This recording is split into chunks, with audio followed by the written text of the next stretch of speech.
비핵화 중간 단계를 꺼낸 미국의 의도, 새롭게 등장한 비핵화 중간 단계. 정박 미 국무부 동아시아 태평양 부차관보 겸 대북특별부대표가 3월 5일 워싱턴 DC 카네기 국제평화재단에서 개최한 세미나에서 궁극적인 비핵화로 향하는 중간 단계가 있어야 한다는 것은 말할 필요도 없다라고 말했습니다. 미라 레푸퍼 백악관 국가안보회의 아시아대양주 담당 선임 보좌관도 4일 중앙일보 국제전략연구소 포럼 특별대담에서 미국의 목표는 여전히 한반도의 완전한 비핵화라면서도 그러나 비핵화로 가는 과정에서 중간 단계도 고려할 것이라며 이것이 영내 및 전 세계 안정에 도움이 될 것이라고 하였습니다. 갑자기 연이어 미국 고위 관리들이 비핵화 중간 단계를 언급한 것입니다. 이런 발언에는 특별한 배경이 있지 않을까 하는 생각이 듭니다. 지난 7일 스탠퍼드대 윌터 쇼렌스틴 아시아태평양 연구소가 주최한 대담에서 북한이 전쟁하기로 전략적 결정을 내렸다고 본다라는 주장이 나왔습니다. 이런 주장을 한 사람은 스크프리트 해커 교수와 로버트 칼린 미들베리 국제연구소 연구원입니다. 해커 교수는 미국 최고 핵무기 연구소인 로스 앨러모스 연구소장을 지냈고 2000년대에 여러 차례 북한을 방문한 인물로 이 분야의 권위자로 꼽힙니다. 칼린 연구원도 1989년에서 2002년 미 중앙정보국 동북아 담당 국장과 대북협상 수석 고문 등을 지낸 인물로 1996년 이후 30회가량 북한을 방문한 경험이 있어 북한 문제의 정통한 전문가로 꼽힙니다. 두 사람은 1월 11일에도 북한 전문 매체 38로스에 기고한 글을 통해 한반도 상황이 1950년 6월 초반 이후 그 어느 때보다 더 위험하다라고 주장했습니다. 해커 교수는 이제 북한은 핵무기를 보유하고 있고 핵으로 미국 본토를 위협할 수 있는 세 개의 국가 중 하나라고 진단해 한반도 위기 상황이 한반도에 그치지 않고 미국 본토의 위협으로 이어지고 있음을 언급했습니다. 또 지금 한반도 상황은 변곡점에 있다라며 점차 고조되는 전쟁의 우려를 완화하기 위해 미국 정부의 적극적 개입이 필요하다라고 하며 한반도 상황에 적극 개입할 것을 미 정부에 주문하였습니다. 칼린 연구원도 지금 워싱턴이 깨어나야 한다라고 강조했습니다. 두 사람이 정부의 적극적 개입을 거듭 요청한 것은 현재 미국이 한반도 상황에 주동적으로 대응하지 못하고 이렇게도 저렇게도 못하는 매우 수세적 처지에 몰렸기 때문으로 보입니다. 북한의 비핵화를 추진하지도 못하고 그렇다고 북핵을 용인하지도 못하는 상황, 북한을 군사적으로 공격하지도 못하고 그렇다고 대북 전쟁훈련을 중단하지도 못하는 어정쩡한 상황이라는 것이지요. 다시 말해 대북 적대 정책을 철회하지도 못하고 대북 강경책을 쓰지도 못하는 상황입니다. 이런 배경에서 미국 고위 관리들이 비핵화 중간 단계를 들고 나온 것은 아닐까요? 그런데 이들은 비핵화 중간 단계를 언급하면서도 자세한 설명은 하지 않았습니다. 정박 부차관보는 중간 단계 조치에 북핵 동결이 포함되느냐는 질문에 즉답을 피했습니다. 무엇을 중간 단계로 보는지 아직 오리무중입니다. 중간 단계를 얘기하긴 했는데 내키지 않다 보니 구체적으로 제시할 것이 없어 그럴 수도 있고 상대의 반응을 떠보려고 던져보는 것이라 구체적인 내용을 미리 꺼내들지 않는 장사꾼 흥정식의 눈치 작전이어서 그럴 수도 있습니다. 비핵화 중간 단계가 유의미해지려면 어쨌든 비핵화 중간 단계라면 핵 동결 정도를 생각해 볼 수 있을 겁니다.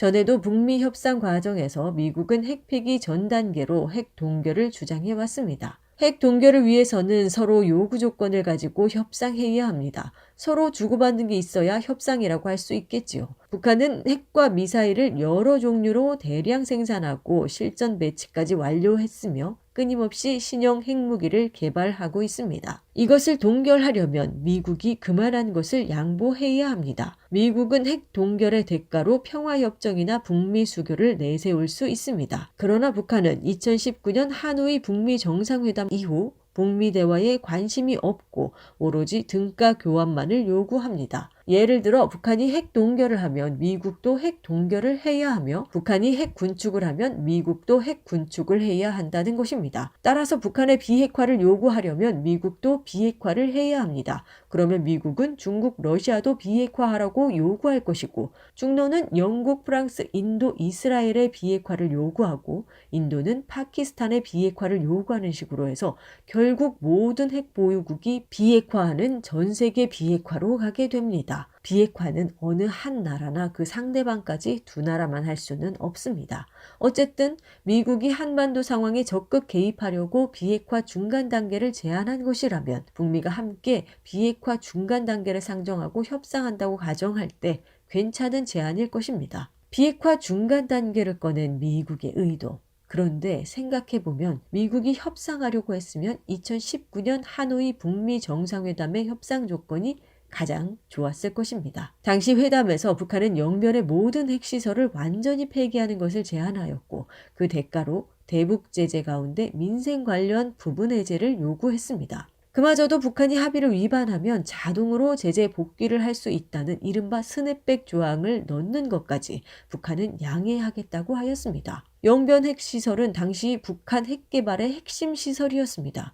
이런 핵시설은 하루아침에 뚝딱 만들 수 없으며 한번 폐기하면 복구하기 어렵습니다. 반면 대북 제재 일부 해제는 미국이 언제든지 손쉽게 되돌릴 수 있습니다. 이처럼 당시 북한의 제안은 미국에 일방적으로 유리한 조건이었습니다. 북한은 손해를 보더라도 미국과 합의를 위해 대담한 제안을 한 것으로 보입니다. 반면 미국은 손해볼 게 없고 오히려 큰 이익인 제안이었지만 거의 합의해놓고 협상 막판에 뒤집어 버렸습니다. 당시 최선희 북한 외무성 부상은 김정은 국무위원장이 미국식 계산법에 대해서 좀 이해하기 힘들어 하시지 않는가, 이해가 잘 가지 않아 하는 듯한 그런 느낌을 받았다라며 미국이 천재 일우의 기회를 놓친 것이라고 했습니다. 최선희 부상의 말에서 알 수 있듯이 미국은 2019년 북미 정상회담에서 최상의 조건으로 북한과 합의를 할 수 있었지만 스스로 기회를 걷어찼습니다. 그런데 미국은 왜 합의하지 않았을까요?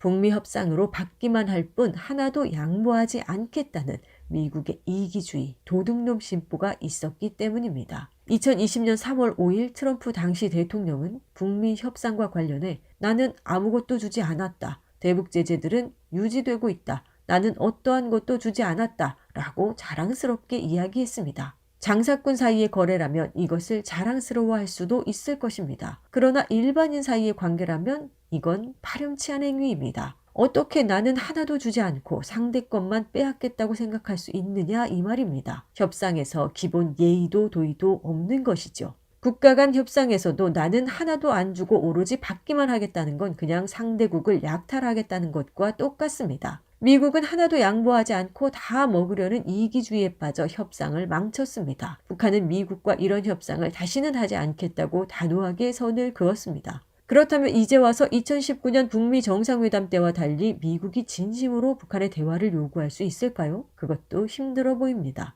변화의 가능성은 행동에서 드러납니다. 미국이 대화와 협상의 진심이라면 현실에서 변화의 모습을 보여주어야 합니다. 예를 들어 한미연합훈련을 중단한다거나 윤석열 정부 이전 수준으로 축소한다거나 해야 합니다. 그러나 올해 미국은 작년보다 2배 이상 한미연합훈련을 하는 등 오히려 더 적대적이고 강경한 행동을 보입니다. 대화와 협상에 전혀 진심이 아니어 보입니다. 그렇다면 지금 상황에서 진심도 아닌 비핵화 중간 단계를 들고 나온 이유는 무엇일까요? 한미연합훈련이 시작하자마자 비핵화 중간 단계라는 꼼수를 던진 것은 북한에 혼란을 주기 위한 계략일 수 있습니다. 미국은 대북 전쟁 훈련을 하고 이에 강경하게 대응하겠다고 한 북한의 비핵화 중간 단계라는 달콤한 사탕을 던져 북한을 헷갈리게 하겠다는 것이죠. 대북 전쟁 훈련의 한 영역인 심리전의 결합으로 볼 수 있습니다. 또는 우리가 비핵화 중간 단계에 나설 수 있으니까 중국이 나서서 중재를 해보라는 식의 중국 끌어들이기일 수도 있습니다. 그러나 미국의 기대와 달리 북한은 연일 한미연합훈련을 비난하면서 대규모 포사격 훈련, 탱크 부대 훈련 등으로 대응하고 있습니다. 훈련 사진을 보면 특이하게도 북한군 지휘부가 전투복을 입고 있습니다. 그만큼 실전 태세를 강화한 것으로 보입니다. 오히려 사상 최대로 강경할 것 같던 한미연합훈련은 하는지 안 하는지 소리소문도 없으니 누가 강경하고 누가 꼬리를 내리는 것인지 원참입니다.